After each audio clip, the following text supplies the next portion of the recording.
자, 시작할게요. 경 113번, 원각 보살자의 경 113번입니다. 지난 시간에 20분 동안에 원각형 전체 뒤를 드러내가지고 이제 설명을 했는데, 그 원각이 자는 마지막 남아있는 한 중생까지도 제도하려고 하는 보살들의 자비, 부처님의 자비가 이제 들어있는 거예요. 근데 우리가 수행을 할 때 선지식을 잘 만나야 된다라고 하는 표현을 많이 쓰는데, 선지식 할 때 그 선지식은 부처님 마음을 아는 사람이야. 부처님 마음으로 데려가 줄 수 있는 사람이야. 그 자리를 가르쳐 줄 수 있는 사람이에요, 보면. 그러면서 이제 선지식을 스스로 모시고 살 때에는 절대적인 믿음을 가져야 된다.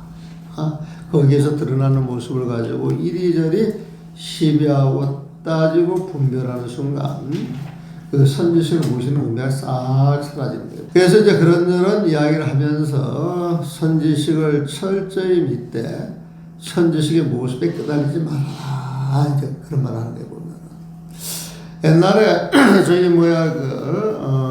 95년도에 내가 해인사 백년암 그 자선실에서 이제 정진하면서 한 달 후면 송강사 가가지고 이제 건강의 특강을 해달라고 해서 이제 왔다 갔다 했는데, 그때 하루는 가니까 그 당시 강주 스님이 방에다가 쫙 사전을 펼쳐놓고 뭘 뻘뻘 찾아요. 그 내가 가니까 스님, 잘 왔다고 이거 좀 봐달라고 해서 이렇게 보니까, 그때 내 기억으로는 부산대학교에서 한문을 하시는 교수님들이 고봉 스님에 대한 자료를 정리하고 뭐 저걸 하고 있는데, 고봉 스님 그 행장이 이해가 안 된다는 거예요. 행장 자체가 보면. 그래서 이제 그 행장을 이해가 안 되는 풀어달라고 해서 이렇게 보니까 그 모르는 내용이 대륜물, 반륜물이라고 하는 거예요, 보면. 근데 그 대륜물, 반륜물도 요즘은 그 중국의 그 바이뚜라 그래가지고 거기에 치게 되면은 하나 어설프게 자료가 뜨긴 게 요 근처에는 있는 모양인데, 그 전에는 그런 자료가 없는 거예요. 그리고 옛날에 뭐 인터넷도 없고 자료를 사전 가지고 의지를 해야 되니까. 근데 대륜물, 반륜물은 남 보면 금방 알겠더라고. 평상시 고봉 스님이 나옹 스님을 대륜물로 생각을 하는 거야. 크게 존경을 하는 거야, 보면. 근데 만나서 보니까, 그 꿈속에서 보는 거예요, 보면은. 꿈속에서 나옹 스님 만나니까 나옹 스님이 한 잔 마시고 고기를 뜯고 있는 거야, 보면. 그래서 이 고봉 스님이 반륜물 그래, 반륜물. 대륜물로 봤다가 반륜물을 깎았다 이거야. 반은 절반만 짜거든.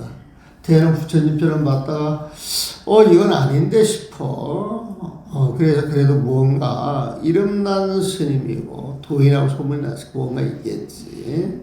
반륜물을 생각해서 그래도 뭐라도 하나 뭘 물어봐야지. 그래가지고 질문을 하는 거예요, 보면. 나옹 스님, 지금 경계가 어떠합니까? 이렇게 이제 질문을 해요. 그때 나옹 스님이 허양 그랬더니 헛것이야 이렇게 이제 표현했다는 거예요, 보면. 그건 해석이 여러 가지가 될 수가 있어요, 보면. 지금 네가 상을 보고 분별심을 내는 거, 네 공부 헛거네, 뭐 이런 표현 될 수도 있고, 지금 내가 보여주는 모든 모습은 또 환인데, 헛개와 같은 것인데, 네가 여기에 집착을 내서 지금 분별심을 내는 것이구나, 이런 뜻일 수도 있고, 네가 그런 분별심을 내니까 그 사람의 공부가 제대로 된 거야, 안 된 거야? 네 공부는 헛거야, 이런 식으로 이제 해석할 수도 있는 거예요, 보면은.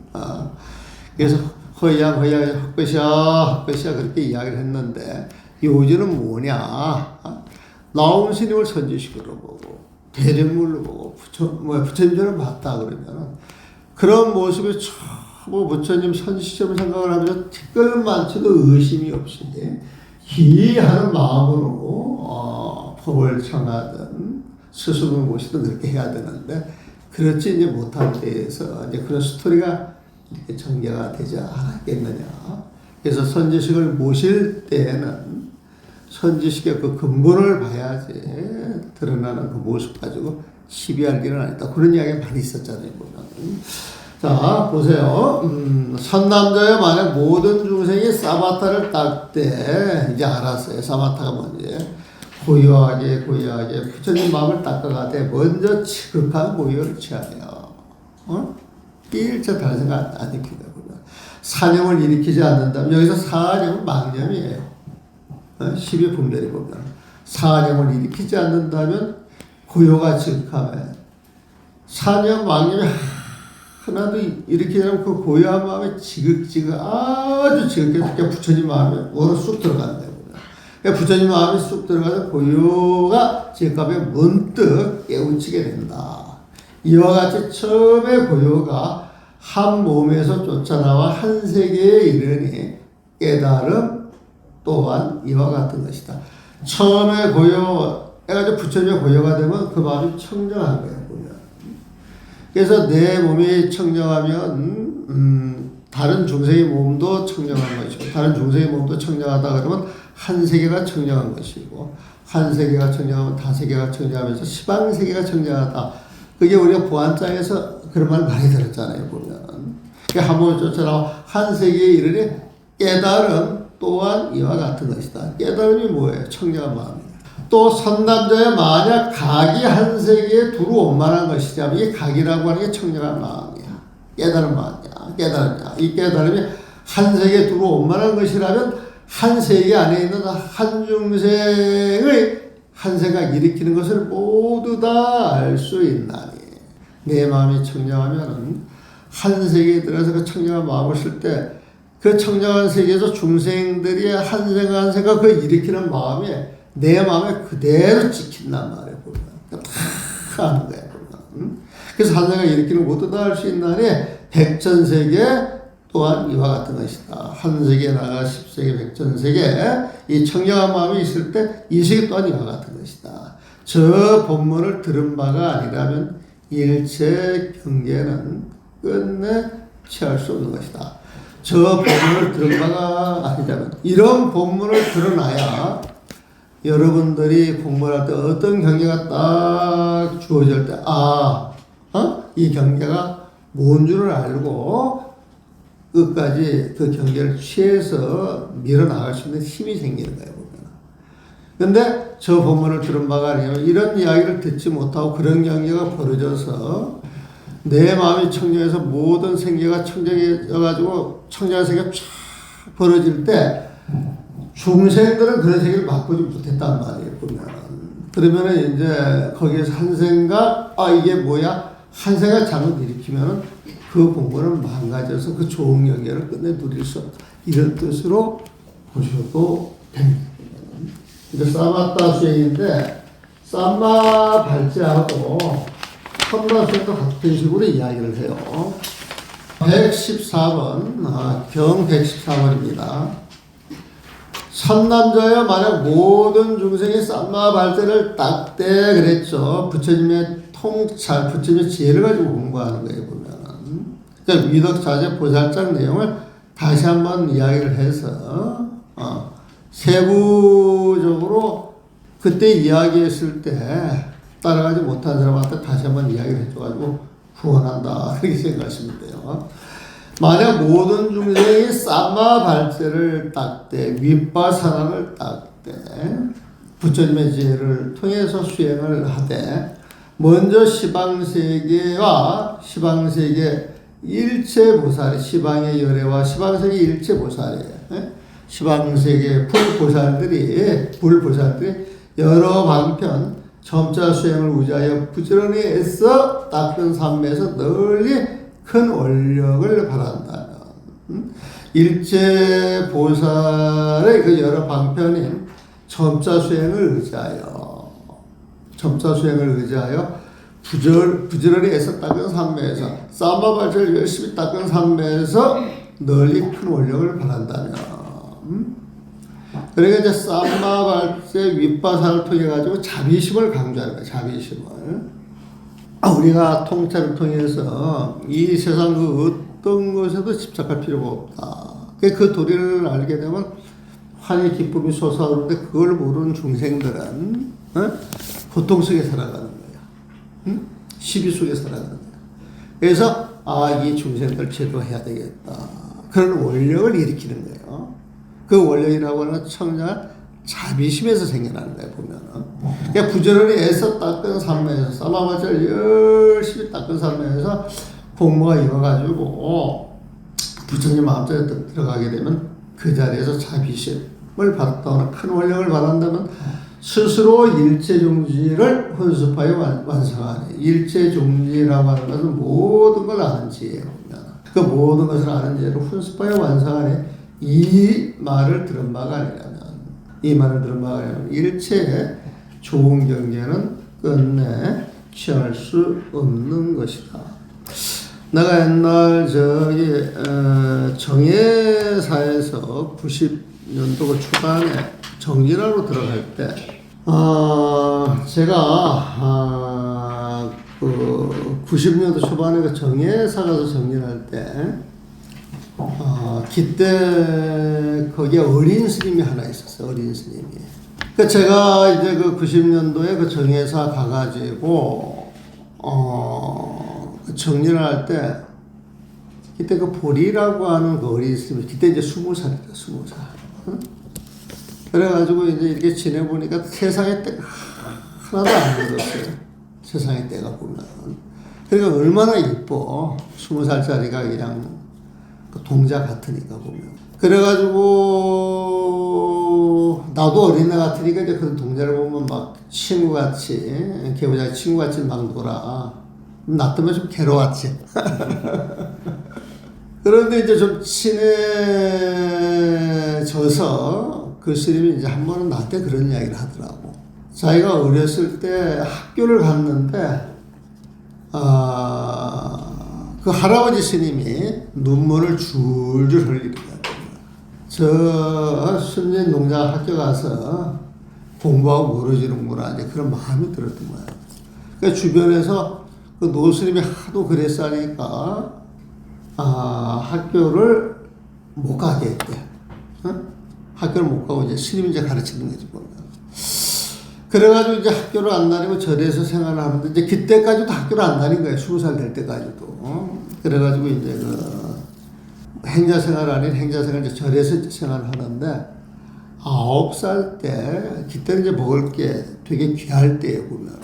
그래서 70년 내가 봤을 때 80년도부터 절에서 이제 먹을 게 막 생기기 시작했지. 70년도까지 되게 어려웠던 것 같아요 보면. 그런데 이제 제가 있어가지고 그 제 물을 올리는데 떡 있죠 떡을 많이 올리잖아요. 떡하고 과일을. 근데 아이가 너무 배가 고파서 이제 그걸 집어 먹다가 걸렸어.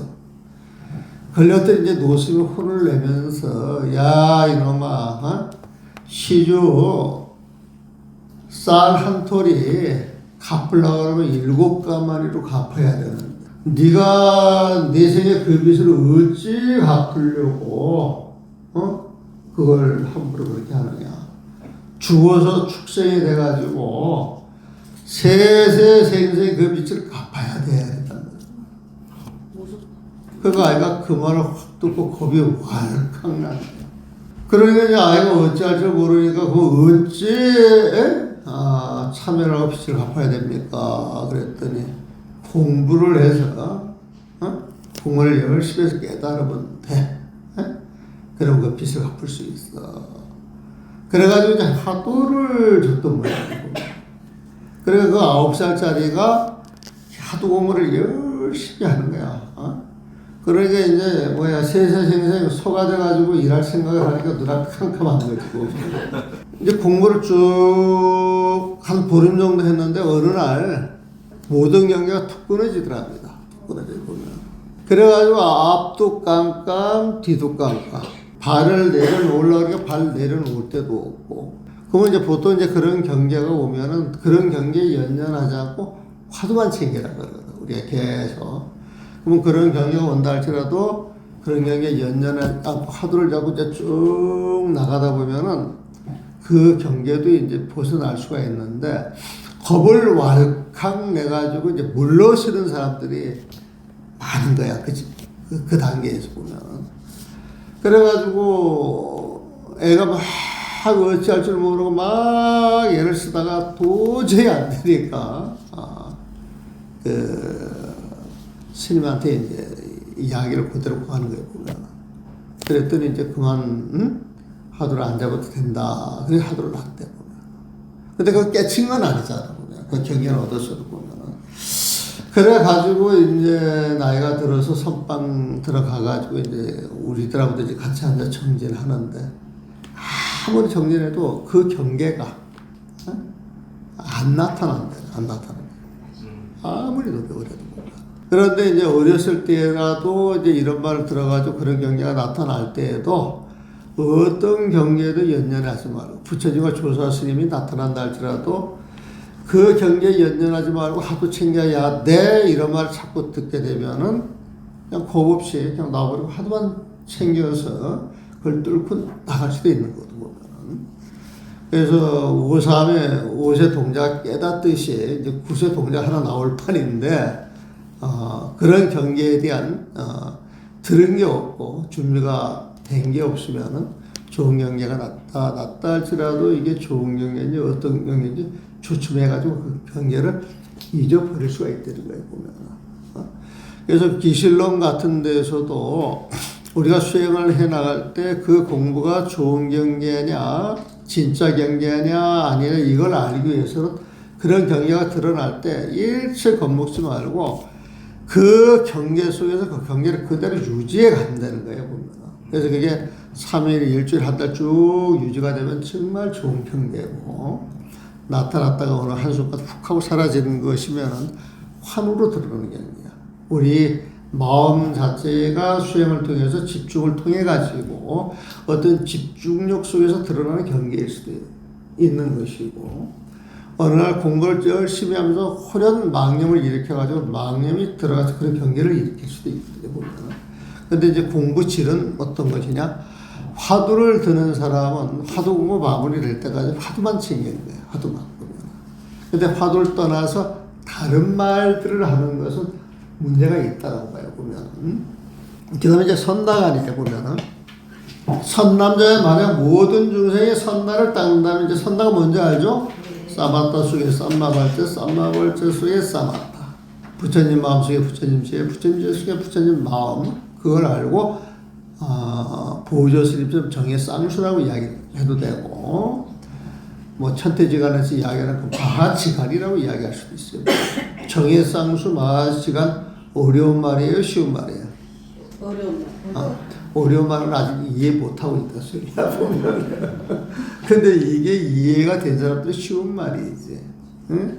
선정과 지혜를 함께 닦는다. 선정과 지혜가 한 몸이니까 그걸 알고 닦는 것이 정의 쌍수고, 나는 선정만을 닦을 거야, 나는 비파사라만 할 거야, 이게 이제 수상정의고 갈라지는 거 보면. 선단자의 만약 모든 중생의 선나를 닦는다면 먼저 수식가를 취하여,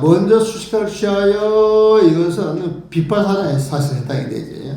수식간이라고 하는 건 수는 세는 거야. 식은 숨이에요, 보면은. 들숨, 날숨을 하나, 둘, 이렇게 이제 세 가면서 숨의 길이를 조정할 수도 있고, 또 숨을 들이쉬고 내쉬는 그 숫자를 셀 수도 있고, 하여튼 그 숨에 집중을 해가지고 그 숨에 들어가고 나오는 모습을 챙기는 게 수식간이에요, 보면. 근데 보통 챙기는 건 숫자를 세는 거지. 그래서 수식간을 취하여 생주이멸로 변하는 마음을 잘 헤아려 알아야 한다. 이게 수식관을 통해 가지고 우리가 집중해서 이렇게 들어가서 보게 되면은, 집중이 된 데에서 우리 마음자리가 일어났다 사라지는 이제 그런 자리를 볼 수가 있잖아요, 보면은. 그러면 우리가 수식관을 통해서 아주 고요히 이렇게 보게 되면 우리 마음속에 뻗듯 일어나는 생각들이 생겨났다 사라지고 생겨났다 사라지고 하는데 그걸 생주임이라. 마음이 생겨났다 잠시 머물렀다 그 생각 후딱 바뀌었다가 사라지고 또 생각이 일어나는 것. 그러니까 생주임열로 변하는 마음을 잘 헤아려 알아야 한다. 그 마음이 일어나는 것도 휴식을 통해서 집중하는 힘이 강하면은 마음속에 일어나는 그 변화하는 그 마음도 잘 챙겨야 된다는 거야. 이와 같은 헤아림이 두루 원만하면 행주자와에서 일어나는 생각을 분별하여 알지 못할 것이 없어서 이게 집중력이 강해가지고 집중력이 100% 돼서 마음이 텅 비어가지고 청정해지게 되면은 행주자와 일상생활에서 일어나는 생각을 분별하여. 근데 여기서 분별하여 이런 마음을 써놓은 것은 내가 막 분별하는 게 아니에요. 이 분별은 내 마음이 비어있기 때문에 그 일어나고 사라지는 그 마음을 있는 그대로 보는 것 그 자체를 분별이라고 하는 거예요. 보면은 이게 무분별이지. 무분별이 이 분별. 분별하지 않고서도 분별이 되는 거야 보면은. 그래서 분별을 알지 못할 것이 없어서 점차 이 힘이 정진되고 그 힘이 극도로 정진돼서 백전세계에 떨어지는 한 방울의 빗방울도 알 수 있는 것이 마치 눈앞에 물건을 보듯 할 것이니 이 말을 들은 바가 아니라면 일체 좋은 경계는 끝내 취할 수 없는 것이다.